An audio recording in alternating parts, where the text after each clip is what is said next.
सबै थलो यही तानसेन हो, पाल्पा नै हो। पछि अब केही वर्ष भयो अलिकति पारिवारिक कहिलेकाहीँ के हुँदो रहेछ भन्दाखेरि त्यसै मैले गर्छु भन्दा भूगोल छोडेर गफलाउने आयो भने जस्तो चाहिँ अहिले फेरि प्रवृत्ति पनि त्यस्तोले अलिकति हामी भएको हुनाले पनि त्यहाँनिर गाह्रो साह्रो महसुस हुँदो रहेछ। तर मेरो स्वच्छ चाहिँ कुरा के हो भन्दाखेरि यहाँ साथीहरूले सम्झिँदा यी लतारिएर भए पनि आउनु पायो भने झन् गर्नु होइन। मूलत म राष्ट्रिय जनमुक्ति पार्टीमा आबद्ध भएर काम गरेको लगभग 3 दशक भयो। अब पार्टीगत आवरणको कुरा, दलगत आवरणको कुरा एउटा भयो, तर व्यक्तिगत चिन्तनका हिसाबले अनि आफ्नो प्रयत्नका हिसाबले चाहिँ म निर्माणवादी हुँ र निर्माणवाद सम्बन्धमै म सबैसँग छलफल गर्न चाहन्छु र देशमा पनि मैले त्यही कुरा गर्छु है कि यो नेपालको कन्टेक्स्टमा चाहिँ हामीले जुन कन्स्ट्रक्टिभ वे छ यसलाई चाहिँ हामीले चाहिँ बलशाली बनाएर लानुपर्छ भन्ने चाहिँ मेरो आफ्नो प्रयत्न रहिरहन्छ र अहिले पनि म त्यसैमा चाहिँ अझै छु। अब हिजोको पृष्ठभूमिको कुरा गर्दा यहाँहरूले जस्तै यहाँ हाम्रो कमल सरहरू पनि हुनुहुन्छ, साथीहरू सबै सबै हुनुहुन्छ होइन।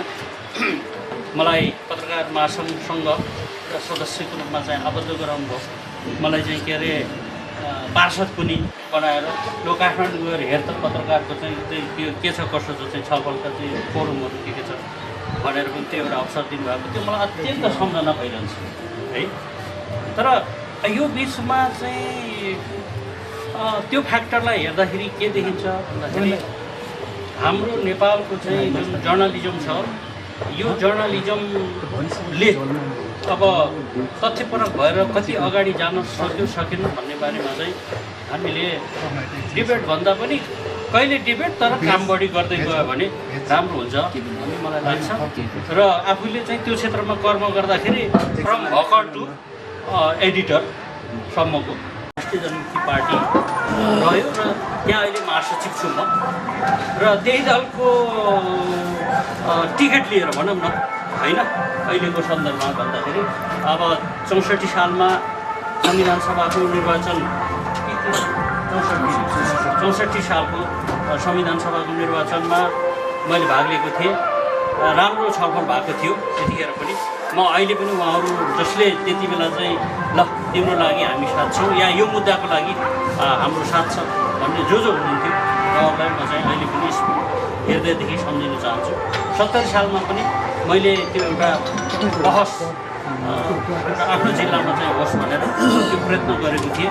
70 सालको चाहिँ निर्वाचनमा पनि मैले भाग लिएँ। यो मेरो 3rd एटेम्प्ट हो है। अब यहाँ के अरे हाम्रो गोविन्द सरले भने जस्तो अब यतिका 16-17 जना पात्रहरू या चाहिँ भनौँ न उम्मेदवारहरू यति बेला चाहिँ पाल्पाको क्षेत्र नम्बर 2 मा हुनुहुन्छ। फेरि तपाईँ किन भन्ने कुरा छ। अब यसमा हाम्रो कुरा के रह्यो भन्दाखेरि अहिले त अब मेरो कतिपय व्यक्तिगत कुरा भन्दा पनि संस्थागत कुराहरू नै बढी हुने भयो जिम्मेवारीको कारणले पनि। र मुलुकलाई सही एजेन्डाबाट ट्र्याकमा हिँडाउन नसकेको अवस्था छ अहिले पनि। काम गर्ने सन्दर्भमा तपाईँलाई एउटा कुरा बताएर चाहिँ अर्को ढङ्गले हिँड्ने या चाहिँ तत्कालीन अवस्थामा के खालको परिस्थिति आउँछ त्यसरी नै जाने बढेको त्यो चाहिँ हामीले देखेछौँ। कैयन राजनीतिक रूपमा विसङ्गतिहरू हामीले पछिल्लो घडीमा पनि बेहोर्न परिरहेको छ। त्यस कारणले यस्तो बेलामा चाहिँ सही एजेन्डालाई हामीले नागरिकको तहबाट नै स्थापित गर्नुपर्छ। त्यसमा चाहिँ संवाद जरुरी छ भन्ने हेतुले पनि मैले आफूले चाहिँ फेरि यहाँबाट उम्मेदवारी दिएको है। र मुलुकमा हामी के गर्न चाहन्छौँ भन्ने सन्दर्भमा अहिले पार्टीको घोषणापत्र भन्दा पनि अहिले हामीले नागरिक सम्बोधन पत्र भनेर चाहिँ यही माघको 16 गते हामीले यसलाई जारी गऱ्यौँ। 10वटा बुँदामा छ र हामीले के पनि प्रयत्न गरेको भन्दाखेरि यो खालि बनावटी कुरा वर्षैपछि नयाँ कुरा ल्याउने नाममा बनावटी कुरा या चाहिँ थप कुरा ल्याउनु चाहिँ जरुरी छैन। त्यो लिगेसी कायम गर्दै हाललाई चाहिँ के गर्ने भन्ने कुरा नै अगाडि राख्यो भने त्यो राम्रो हुन्छ भनेर हामीले 10वटा पोइन्टमा चाहिँ नोट गरेर अस्ति 16 गते रूपन्देहीमा पत्रकार साथीहरूकै त्यहाँ चाहिँ उपस्थितिमा हामी यसलाई चाहिँ सार्वजनिक गऱ्यौँ र अहिले बिस्तारै छलफलको रूपमा चाहिँ अगाडि बढाउँदैछौँ। अब यो कुरा गर्दै आएका छौँ, छलफल चलाउँदै आएका छौँ, आवाजहरू बुलन्द गर्दै आएका छौँ र त्यसबिचमा कहीँ संस्थालाई हामीले आत्मसात गरिसके पछाडि होइन स्वीकार्यता जनाउने या चाहिँ आफ्नो मत चाहिँ दाखिला गर्ने कुरा रह्यो भने के हो त कुरा भन्ने सन्दर्भलाई पनि एड्रेस गर्नको लागि मैले यहाँबाट उम्मेदवारी दिएको छु र देशभरिबाट अहिले हाम्रो चाहिँ जोडबल के छ भन्दाखेरि हामीले सबै ठाउँमा उठाउने भन्दा पनि अहिले एजेन्डा चाहिँ मिल्ने एजेन्डा कार्यान्वयन गर्नको लागि चाहिँ सही पात्रहरू चाहिँ यदि हाम्रो टचमा रहने स्थिति भयो र हामीसँग त्यो कुरा रहने स्थिति भयो भने त्यस्तो पात्र पार्टीसँग मतलब भयो त्यस्तो पात्रलाई पनि हामीले सहयोग चाहिँ गर भनेर देशभरिबाट हामीले 17वटा होइन 17वटा चाहिँ मात्रै उम्मेदवार चाहिँ खडा गरेका छौँ है एकदमै खुलस्त रूपले चाहिँ त्यो हामीले त्यसरी उम्मेदवारहरू खडा गरिएको छ र पाल्पाको 1 नम्बरमा हामीले त्यही प्रयोजनको लागि त्यहाँ हामीले उम्मेदवार राखेनौँ। 2 नम्बरमा अब यो नेतृत्व कुन क्षेत्र भएको हुँदाखेरि फेरि नेतै उठेन भन्ने पनि होइन कुरा त उठ्छ। त्यस हुनाले पनि मैले आफ्नो ठाउँको मान सम्मानको लागि पनि आफूलाई उम्मेदवारी दिएको र प्राप्त उपलब्धिको कुरा गर्दै थिएँ। जुन के अरे संविधान 2072 मार्फत चाहिँ त्यो उपलब्धिलाई चाहिँ जुन संस्थागत गरिएको छ त्यसमा कहीँ नपुग कुराहरू छन् होइन त्यसलाई अब परिमार्जन गर्ने कुराहरू पनि उठिरहेका छन्। हामीले त पुनर्लेखनै गर्नुपर्छ भनेर तत्कालीन चाहिँ प्रधानमन्त्री केपी ओलीज्यूलाई पनि 40वटा पूजा 39वटा पूजा चाहिँ बुझाएर भ्रष्टाचार विरुद्धको अभियान पनि 4-5 वर्ष अगाडिदेखि हामीले चलाउँदै आएको हो। त्यो मध्ये चाहिँ तेस्रो बुँदा हामीले उठाउँदै आयौँ। अब अहिलेको सन्दर्भमा भन्दाखेरि जस्तो मैले अब हामी केही क्वेसनहरू चाहिँ उठाइरहेछौँ होइन। अब समृद्ध देशको कुराहरू छ, सङ्घीय मोडेल चाहिँ ठिक छ भन्ने कुराहरू पनि आइरहेको छ। यसमा पनि गम्भीर बहस चाहिँ उठिरहेको छ। कार्यकारीको कुराहरू पनि उठिराखेको छ। तपाईँको भ्रष्टाचार त अहिले त एकदमै ज्वलन्त विषयको रूपमा चाहिँ उठिराखेको छ। अनि देशमा चाहिँ बेरोजगारी जुन छ रोजगार पाउने ठाउँहरू निर्माण नगर्ने तर चाहिँ बेरोजगारीलाई रोजगार दिन्छन् भन्ने खालको कुराहरू यो कुराहरू यावत कुराहरू चाहिँ लगानीको कुराहरू भए रेमिट्यान्सको कुराहरू अहिले आएर चाहिँ अब जस्तो हाम्रो धेरै जनसङ्ख्या बाहिर विदेश अब विभिन्न कारणले पढ्ने कारणले रोजगारका कारणले या चाहिँ म चाहिँ अब उतै चाहिँ सेटल हुन्छु भन्ने कारणले गर्दाखेरि अब हाम्रो माइग्रेसन देशको चाहिँ जनसङ्ख्याको माइग्रेसन बढिरहेको अवस्थामा त्यस्तो नेपालीहरूलाई चाहिँ के गर्ने नागरिकताको निरन्तरताको कुराहरू लगायतका विषयहरू गरेर केही हाम्रो चाहिँ प्रतिबद्धताहरू यस्तो छ नै भनेर योभन्दा अगाडि उठाएका चाहिँ हाम्रो प्रतिबद्धतालाई पनि हामीले अहिले अपनत्व लिने कुराहरू चाहिँ लेखेर अगाडि बढिएको छ। त्यो कुरा के भन्दा यही सन्दर्भमा यहाँहरूले चाहिँ बहस चलाइदिनुहोस् भन्ने। अब तपाईँहरू मेरो आफ्नो चाहिँ के हो भन्दा चिर परिचित मनले खाएको मान्छेहरू पनि भयो फेरि है त्यो दलीय रूपमा के अरे विचारका हिसाबले को कहाँ छन् त्यहाँनिर मेरो आग्रह पूर्वाग्रह केही पनि छैन है। तर जुन ढङ्गले यहाँ पनि सम्झाउनु भयो म अत्यन्त खुसी छु र त्यही ढङ्गले नै मैले पनि आफूलाई चाहिँ प्रस्तुत गर्नुपर्छ भन्ने मलाई चाहिँ लागिरहेको छ र भोलि पनि लाग्छ सधैँ लाग्छ। र अहिलेको सन्दर्भमा भने मैले सुरुदेखि नै के भनेको छु भन्दा म पाल्पाको 2मा मैदानमा छु बहस गरिदिनुहोस् है कम्तीमा बहस गरिदिनुहोस् मान्छेले के भन्छन् भन्दा मैले जित्छु भन्छन्। त्यो जित्ने नजित्ने भन्ने कुरा टेक्निकल कुरा हो होइन। त्यो अब किनभने यसको हिसाब किताब गर्ने भने त यसको कथा कहानी लामो छ। नेपालको चाहिँ निर्वाचन के अरे जुन प्रणाली छ त्यो प्रणालीभित्र कसले जितेछ कसले हारेछ भन्ने कुरा यो टेक्निकल कुरा मात्रै हो होइन। तर निर्वाचन चाहिँ नभइकन र अब मतगणनासम्म नपुगीसम्म त को जित्ने को नजित्ने भन्ने कुराहरू रहँदैन। त्यस कारणले मलाई के लाग्छ या हाम्रो टिमले के भन्छ भन्दा फिल्डमा जो हुनुहुन्छ सबै एकाफ्रो कुरा गर्दै आएका छौँ, छलफल चलाउँदै आएका छौँ। प्रतिस्पर्धी त्यस्तो चाहिँ हुँदैन भन्ने चाहिँ हामीलाई लाग्छ र आम जनतालाई पनि हामी के भन्न चाहन्छौँ भन्दा को पर्नु को नपर्नु भन्दा पनि एजेन्डाको कुराहरू राष्ट्रको लागि कसरी उठिरहेको छ एजेन्डामा बहस गरौँ। होइन। त्यो अनुसार यहाँहरूले आफ्नो चाहिँ नागरिक चाहिँ को तहबाट चाहिँ छलफलहरू चलाउनुहोस्, आफ्नो विवेक प्रयोग गर्नुहोस् र मत राखेर यो देशलाई अबको लागि चाहिँ हिँडाउने चाहिँ एजेन्डा के हो र हिँडाउने पात्र चाहिँ कस्तो हुनुपर्छ भन्ने हाम्रो अनुरोध रहन्छ। यदि सांसदले चाहिँ विकास गर्ने चाहिँ जिम्मा लिएर हिँड्ने हो भने पालिकाको के अर्को ठाउँपालिका वडापालिका यिनीहरूको के अर्थ पर्छ? कि त उहाँहरूको खुबी नै छैन भनेर घोषणा गर्नुपर्छ? होइन भने त नेतृत्व गरेको चाहिँ व्यक्तित्वहरू भइसकेपछि उहाँलाई बरु हामीले कसरी सपोर्ट गर्नु सक्छौँ त्यो पोलिसीमा हामी गाउनुपर्छ भन्ने हो कि। त्यस कारणले राष्ट्रिय जनमुक्ति पार्टीको तर्फबाट चाहिँ म के अनुरोध गर्न चाहन्छु भन्दा हामी चाहिँ पावर टु द लोकल पिपलको पक्षधर हो कि। सङ्घीयताको बारेमा हामीले कुरा सुरुदेखि नै उठाएको, हिजो के अरे यो देशमा चाहिँ राजाको शासन गर्दा पनि हामीले कुरा उठाएको भनेपछि अब यसको चाहिँ अनलाइन चाहिँ अर्थ के हो भन्दा पावर टु द लोकल, स्थानीय जनतालाई शक्तिशाली बनाउनुको, स्थानीय जनतालाई चाहिँ हामी केही गर्न सक्छौँ भन्ने चाहिँ त्यो एउटा चाहिँ विश्वसनीयता र त्यो खालको चाहिँ ढुक्क बनाएर विकास गरिदिनुपर्छ। कानुनी तहबाट त्यो केन्द्रीय तहबाट नै गर्नुपर्छ भन्ने हो। त्यसको साथसाथै प्रदेशको जुन बोर्डर छ त्यो प्रदेश अर्थात् चाहिँ त्यहाँ कार्यकारीहरू रहने व्यवस्था छ र प्रदेशको सन्दर्भमा पनि हामीलाई अधिकार भएन, यहाँ भएन, हामीले केही गर्न सकिएन, हामी चाहिँ के अरे खालि जागिरे जस्तो भन्ने जुन कुरा छ त्यो प्रदेशलाई पनि अधिकार सम्पन्न गराएर जानुपर्छ भन्ने हाम्रो मूल्य मान्यता होइन, त्यसमा नै हाम्रो लडाइँ हो। त्यस कारणले अहिले पनि के भन्दैछौँ भन्दा हो सङ्घीयता चाहिँ बारेमा जुन चाहिँ अब के अरे अहिले आएर हामीले साप्ताहिक रूपमा 2055 सालमा सुरु गरेका थियौँ प्रकाशन। पछिल्लो समय यो एउटा म्यागजिनको रूपमा 2079 सालबाट प्रकाशन सुरु भएको साझा र समावेशी सामग्रीहरूलाई यसले स्थान दिँदै आएको छ।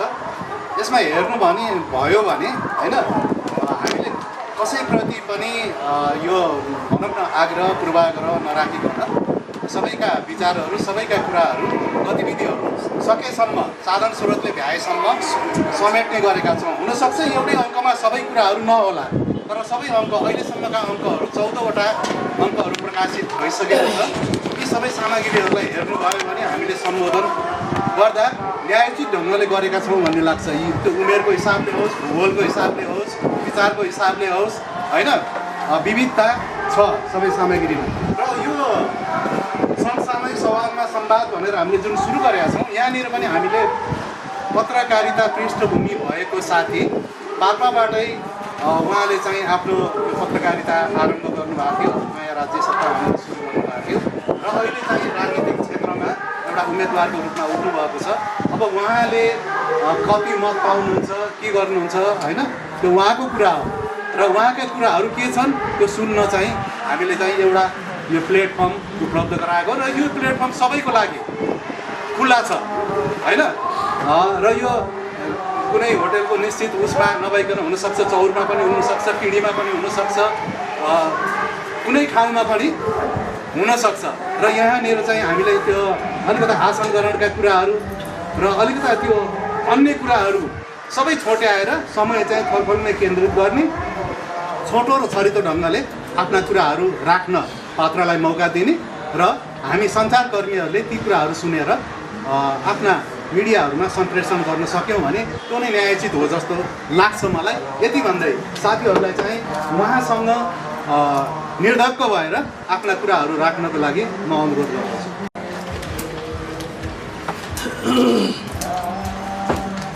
नागरिक सम्बोधन पत्र क्लस्टरमा आधारित भन्ने चाहिँ त्यो कस्तो खालको हुन्छ त्यो अलिक बुझ्न पाएँ के भन्दा यो गरेको अवस्थामा बाहेक कुनै पनि नेपालीको नागरिकता खारेज गरिनु हुँदैन, त्यति मात्रै हो कुरा। अरू कुरा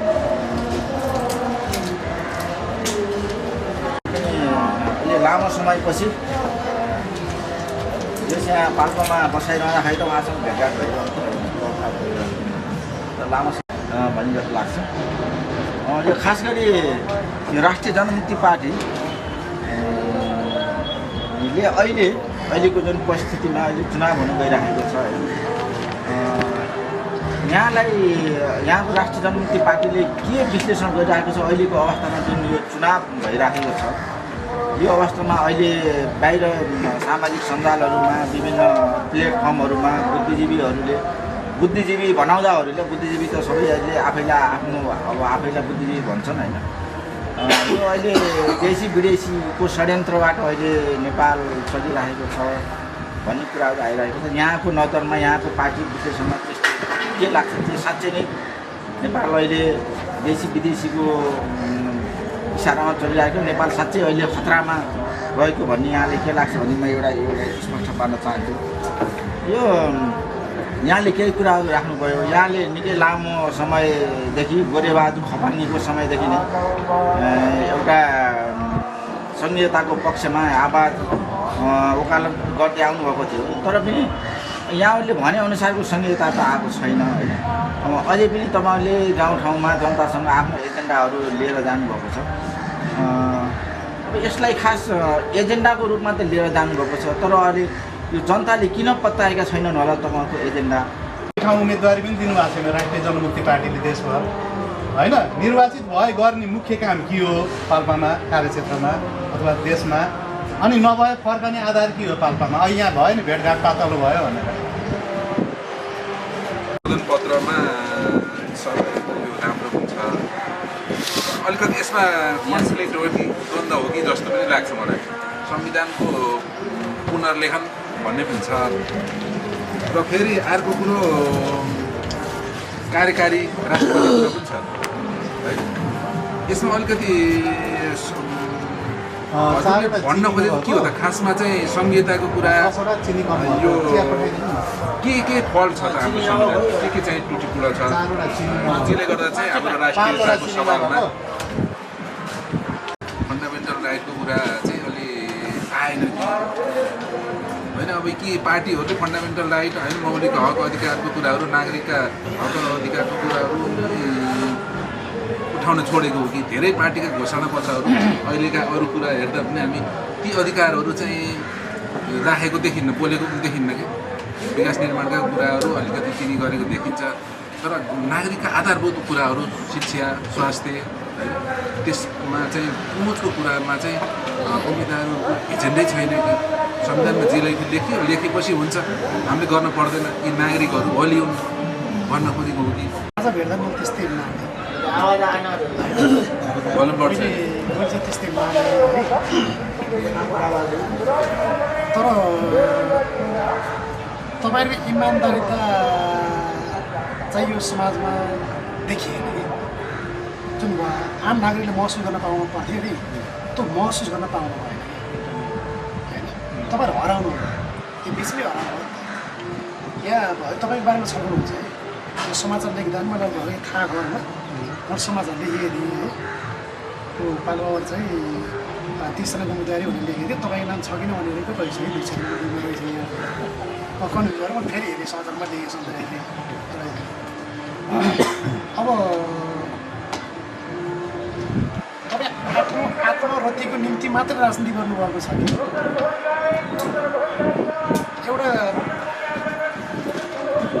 एउटा केही भनौँ न, एउटा केही सङ्ख्याको चाहिँ मगर समुदायको लागि मात्रै गर्नुभएको छ या आम पाल्पाले निम्ति गर्नुभएको छ भन्ने कुरा जम्मै कुरा जति अच्छा देशको लागि नेपाली जनताको लागि हामीले चाहेको जस्तै कुरा चाहिँ थियो।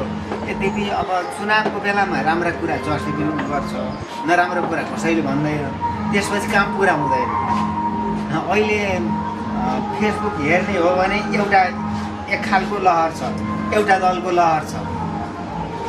वास्तविक जनता भनेको घाँस काट्ने, डोको नाम गर्ने जनता त तिन आधारभूत जनताको लागि सम्बोधन गर्न सक्ने एजेन्डा के हो? देशबाट अघि भर्खर कुरा उठ्यो, जनता जति युवा जति बाहिर गएका छन्। हिजै मात्रै हो युवा जति बाहिर गएका छन् भन्दा त्यहाँ दरबार अगाडि यो म्यादी प्रहरी भन्थ्यौँ, अहिले चुनावी प्रहरी, त्यो सङ्ख्या हेर्दा त अरूलाई मजाक गऱ्यौँ, थुप्रै रहेछन् नि त देशभित्रै। अहिले स्वास्थ्यको क्षेत्रमा जाने भने, हस्पिटलमा जाने भने लाइन छ बिरामी। अब त्यो स्वास्थ्यका अनेक समस्या छन्, शिक्षाका अनेक समस्या छन्। शिक्षा चाहिँ व्यापारीकरण भइराखेको छ, स्वास्थ्य व्यापारीकरण भइराखेको छ।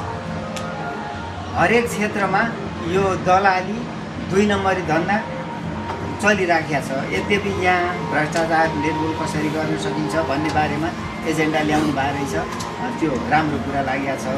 अब युवा काम गरिराखेको अनुभवी त्यो भएको जित्नुहोस्, सफल बन्नुहोस्, तर पालपालीलाई नबिर्सनुहोस्। हामीले भन्ने त त्यही हो, नयाँ नयाँ कुराहरू ल्याउन सक्नुहोस्। हामी चाहिँ शुभेच्छा व्यक्त गर्छौँ, तपाईँको बढोत्तरी होस्। गर्ने हो भने त रोजगार कसरी सिर्जना गर्नुहुन्छ? किन त्यस्तो शिक्षा आएको हो त? किन भन्दा नयाँ दलहरू अगाडि बढिसक्यो, तपाईँ पुरानो दलहरूले आफ्नो एजेन्डाहरूलाई अति स्थापित गर्न अलि नसकिरहेको हो कि भन्ने चाहिँ मलाई चिज छ। उहाँ त पहिलेदेखि हाम्रो साथी होइन, टोप सरलाई त विजयकै शुभकामना। धेरै असाध्यै महत्त्वपूर्ण कार्यक्रमको आयोजना गर्नुभयो प्रवीण सरले। नेतृत्वले हरेक कुराको नेतृत्व गरेको छ, विगतहरू हुनुहुन्छ। अहिले यो निर्वाचनका सन्दर्भमा उम्मेदवारहरूलाई राखेर आफ्ना विषयवस्तु के हुन् त, भोट माग्ने कुराहरू के हुन्, तपाईँले भोलि जितेर जानुभयो भने तपाईँ गर्ने के हो भन्ने सन्दर्भमा सबैलाई जोडेर सञ्चारको बिचमा आज टोप सरलाई उभ्याउनु भएको छ। सबभन्दा पहिला त नेतृत्वको सम्पादक महासङ्घका पूर्ववर्ती चाहिँ गोविन्द सरलाई हामीले धन्यवाद दिन चाहन्छौँ, महासङ्घको तर्फबाट र व्यक्तिगत तर्फबाट। खास गरी सुरुमा कुरा पनि उठ्यो, गोविन्द सरले ल्याउनु हो।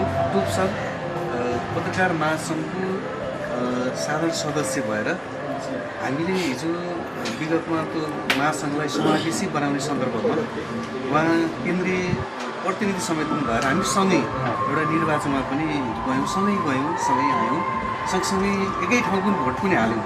जिल्लाबाट जाँदा बाहिर जाँदाखेरि हाम्रो सबै कुरा एकै ठाउँ हुने त्यो हिजोको एउटा परम्परा पनि थियो। उहाँ असाध्यै सबैसँग मिल्न सक्ने, यो क्षेत्रबाट पत्रकारिता क्षेत्रबाट फेरि बिस्तारै पार्टीको कामका लागि पार्टीतिर लाग्नुभयो। विगतमा गौरीबहादुर तपाईँको नाम सबैबाट आइरहेको छ। उहाँले साथै यो छोडेरै ठोकेरै बोल्ने उहाँको एउटा स्वभाव थियो, बोल्नुहुन्थ्यो। गौरबहादुर तपाईँले यो मगर समुदायलाई नै अलिक बढी बोल्ने खालको उहाँको चलन थियो। पछि उहाँ स्वर्ण हुनुभयो र अहिले पछिल्ला दुईजना महासचिव र केन्द्रीय अध्यक्ष केशव सूर्यवंशी र टोप असलामी दुईजना यस्ता व्यक्तिहरू हुनुभयो जो असाध्यै शालीन, बौद्धिक र यो समाजलाई चाहिने व्यक्तिहरू अहिले एउटा पार्टीमा नेतृत्व गरिरहनु भएको छ। मैले टोप सरलाई 64 सालको निर्वाचनको बेला पनि भनेको थिएँ, अब कति सम्झिनुहुन्छ, तपाईँ जतिको व्यक्ति यो अलि सानो पार्टीमा होइन अलिक ठुलो बृहत पार्टीमा भइदिएको भए तपाईँ त बडा सम्भावना बोकेको मान्छे हो, यो पार्टीको नेतृत्व गर्ने तहमा पुग्नुहुन्थ्यो होला। युवाहरू यो परिवर्तन हुनुपर्छ भनेर निस्केका अहिले माहौल तताइरहेको अवस्था छ। तर यहाँहरू धेरै लामो वर्षदेखि पार्टी जनमुक्ति पार्टी भनेर अगाडि हिँडिरहनु भयो, तर अहिले पनि जहाँको त्यहीँ देखिन्छ। यो किन अगाडि बढ्न सकेन, यो पार्टी किन अगाडि आएन, किन चुनाव जित्न सकिएन, हामीले उठाएका नाराहरू कतै जनतालाई भाँच्ची भएन कि, आम नागरिकलाई समेट्न सकिएन कि, यिनी कुराहरूले अलिकति घरघरै जस्तो लाग्छ। त्यसैले यो पनि यसमा पनि यहाँले के छ र पाल्पाको उम्मेदवार बन्दै गर्दा टोप असलामी जस्तो व्यक्ति उम्मेदवार बन्दै गर्दा जित्ने आधार के छ, म जित्छु नै भनेर यहाँ अगाडि बढ्दै गर्दाखेरि यदि यसो बुडलमा बस्ने पाल्पाको उम्मेदवार हुने अनि भन्ने पनि चलेको छ, कुरा उठाएको छ। आजै पनि बुटोलबाट दौड्दै आउनु भएको छ। पाल्पाको कुनै गाउँमा कुनै आफ्नो क्षेत्रमा हुनुपर्ने अरू सबै अहिले घर दैलोमा आउनुहुन्छ उम्मेदवारहरू, यहाँ फेरि बुटोलतिर भएको कुरा गर्नुको। त्यसैले यसरी चुनाव जित्न सकिएला के होला भन्ने कुरा लाग्छ। क्लस्टरको बारेमा जुन कुराहरू गर्नुहुन्छ, हामीले के सोचेको भन्दा या भन्दै आएको के हो भन्दाखेरि मुलुकको स्थायी शान्ति र दिगो विकासको आधार तयार गर्नुपर्छ। त्यसको लागि पोलिटिकल्ली यहाँको चाहिँ जति पनि असन्तुष्टि हुन्छ त्यो असन्तुष्टिलाई सम्बोधन गर्नु जरुरी छ। अब यसमा चाहिँ अब जस्तो यहाँ हाम्रो मित्र कृष्णजीले आउनुभयो होइन, हिजो चाहिँ एउटा दबिएका हेपिएकाहरूको चाहिँ कमान्ड गरेको त पार्टीले चाहिँ के भन्यो भन्दाखेरि 100औं वर्षदेखि हेपिएका चेपिएका जो लिने ठाउँमा छन् तिनलाई दिने ठाउँमा पुर्याउनुपर्छ है। लिने ठाउँमा भएकोलाई दिने ठाउँमा पुर्याउनुपर्छ। अनि दिने ठाउँमा भएकोलाई फेरि चाहिँ के गर्नु भन्ने हुन्छ नि। जस्तो यहाँ त के छ भन्दाखेरि एउटा पक्षले जितेर अर्कोको चाहिँ अब वर्चस्व कायम गर्ने भन्छ त्यसबाट हामीले चाहिँ आफूलाई करेक्सन गरेको कुरा चाहिँ यहाँ छ क्या। त्यसको लागि हामीले के भन्यौँ भन्दाखेरि रिप्रेजेन्टेसनको कुरा राख्यौँ होइन, प्रोपोर्सनल रिप्रेजेन्टेसनको कुरा राख्यौँ, समानुपातिक प्रतिनिधित्वको कुरा राख्यौँ, समानुपातिक सहभागिताको होइन प्रतिनिधित्वको कुरा राख्यौँ। अर्थात् विन विन, यहाँ हार्नेले पनि जित्ने जित्नेले पनि जित्ने खालको त्यो खालको एउटा पार्लिमेन्ट्री कन्सेप्ट छ। त्यो बारे अलि लामो कुरा गर्नुपर्छ है। तर अहिलेको सन्दर्भमा हामीले प्राप्त उपलब्धिलाई जोगाउने भनेपछि यहाँ चाहिँ अब कैयन संरचनाहरू चलाउनु हुन्न क्या, यहाँ भत्किन्छ है। यहाँ के छ भन्दाखेरि आवेगको भरमा चाहिँ यसलाई चाहिँ तुरुन्तै फालेर 1 2 3 यो हुनुपर्छ भन्ने कुरा छ। तर नेपालमा त हामी सबैलाई थाहा छ, जस्तो अघि हाम्रो उहाँले पनि उठाउनु भएको थियो होइन, पिठीले पनि उठाउनु भएको थियो, वैदेशिक चलखेलको जुन त्योभन्दा पनि अब यसलाई जियो पोलिटिकल भन्नुपर्छ होइन। जियो पोलिटिकलको चाहिँ जुन एउटा भनौँ न डरलाग्दो स्थिति छ नि होइन, यो चिजलाई चाहिँ हामीले ख्याल गर्नुपर्ने हुन्छ होइन। त नेपालको सन्दर्भमा यो जियो पोलिटिक्सले पनि भोलि कहाँ कहाँ हान्न सक्छ भन्ने कुरा चाहिँ अब साँच्चै कल्पेर हेर्ने भने डरलाग्दो स्थिति छ होइन। त्यस कारणले कोही न कोही संयम भएर अगाडि जानुपर्छ भन्ने हो। र त्यसमा हामीले संयम अप्नाउँदै आएका छौँ। अझै यसलाई चाहिँ हामीले राष्ट्रको शक्तिको रूपमा चाहिँ विकसित गरेर लैजान चाहन्छौँ। त्यसो त अब यहाँनिर चाहिँ हाम्रो भनाइ के हो भने, भनाइ होइन, हाम्रो दृष्टिकोण के हो भन्दा अब कुनै जाति विशेषले कुनै दल विशेषले मात्र यो मुलुक निर्माण हुन सक्दैन है। त्यस कारणले गर्दाखेरि यहाँको विशिष्टता अनुसारको चाहिँ कार्यकारी संरचनालाई पनि बनाएर जानुपर्छ भन्ने कुरा गर्दाखेरि अब हेड अफ द नेसन त्यो देखिने चिज हो होइन, त्यहाँबाट अपनत्व देखिने चिज। त्यसमा क्लस्टरमा आधारित जो हाम्रो नेपालको संविधानले बताएको क्लस्टर छ, त्यो क्लस्टरलाई रिप्रेजेन्ट गर्ने गरेर हाम्रो चाहिँ एउटा राष्ट्रपति मण्डल बन्छ। सिङ्गल राष्ट्रपतिले त्यो लिड गर्न सक्दैन। हेड अफ द स्टेट चाहिँ के हुन्छ, क्लस्टर वाइज पनि राजनीतिक शब्द हो। संशोधन भनेको यद्यपि त्यो संशोधन थ्रु नै जान्छ, तर चाहिँ पुनर्लेखन कुरा किन उठायो भन्दा जस्तो गोविन्द भट्टराई जस्तो तमाम जस्तो केही एजेन्डा होला नि त, त्यसलाई सम्बोधन गर्न त सडकमा छलफल गर्नु पऱ्यो नि। त्यहाँ छलफल गरेर जब त्यसलाई व्यवस्थित गर्ने सन्दर्भमा जाने त के भन्छ त्यसलाई वैधता दिने सन्दर्भमा मात्रै त्यहाँ संशोधनको प्रस्ताव गरेर कसैले चाहिँ अगाडि सार्ने कुरा हो। त्यस कारणले यो चाहिँ सर्वपक्षीय ढङ्गबाट छलफल गरेर एजेन्डा तय गरेर त्यो एउटा राष्ट्रिय एकताको दस्तावेज बनोस् भन्ने हो। खालि संविधान भनेर त्यसमा कसैले च्याकेचाप कसैले के गर्ने योतिर चाहिँ भोलिका चाहिँ पुस्ताहरूले यसमा लडिरहनु नपरोस् भन्ने हाम्रो चाहिँ एउटा मूल ध्येय चाहिँ त्यो हो। त्यस कारणले हामीले पुनर्लेखनको कुराहरू उठाएको है। अब यो चुनाव चिन्हको जुन कुरा छ, यो एउटा समय परिस्थिति भन्नुपर्छ। अब धेरै कुरा मैले यसमा भन्दैन। पहिला यो चिज राष्ट्रिय जनमुक्ति पार्टीले मान्छे चुनाव चिन्ह लियो, मान्छे चुनाव चिन्ह पायो होइन, मान्छे चुनाव चिन्हबाट यो चाहिँ केही निर्वाचनहरू लड्यो। पछि अलि लामो समय घर चुनाव चिन्हबाट चाहिँ त्यसले चुनाव लड्यो। अहिले चाहिँ निर्वाचन आयोगले हामीलाई चाहिँ ह्यान्डसेक हात मिलाएको चुनाव चिन्ह दिएको छ र सबै चाहिँ अब हाम्रो सचेत नागरिकहरूलाई राष्ट्रिय जनमुक्ति पार्टीको चिन्ह चाहिँ के हो भन्दा ह्यान्डसेक हो भनेर हामीले चाहिँ यो अर्को जित्ने कुरा हो। यो सामान्य चाहिँ परम्परागत रूपमा हेर्दाखेरि त्यो सही हो। तर अहिले के छ भन्दा अहिले जनता बिचको छलफलको कुरा जुन छ, त्यो छलफलको कुरा भन्नाले अब व्यक्तिमा जुन खालको एउटा चेतना प्रवाह भइरहेको छ नि, त्यो प्रवाहसँग जुन हाम्रो पनि केही संवादहरू हुन्छ, त्यो संवादले के भन्छ भन्दाखेरि अब चाहिँ एजेन्डाको आधारमा चाहिँ प्रतिनिधिहरू खडा गर्ने भन्ने, अर्थात् नागरिकको जुन खालको चेतना होइन परिवर्तनको लागि सल्लाह लगाइरहेको छ हाम्रो आधार त्यही। त्यस कारणले हामीले भनेका छौँ एजेन्डामा हामी छलफल गर्छौँ, त्यसमा छलफल भएपछि नागरिक कन्भिन्स भएपछि त्यो जित्नु प्राविधिक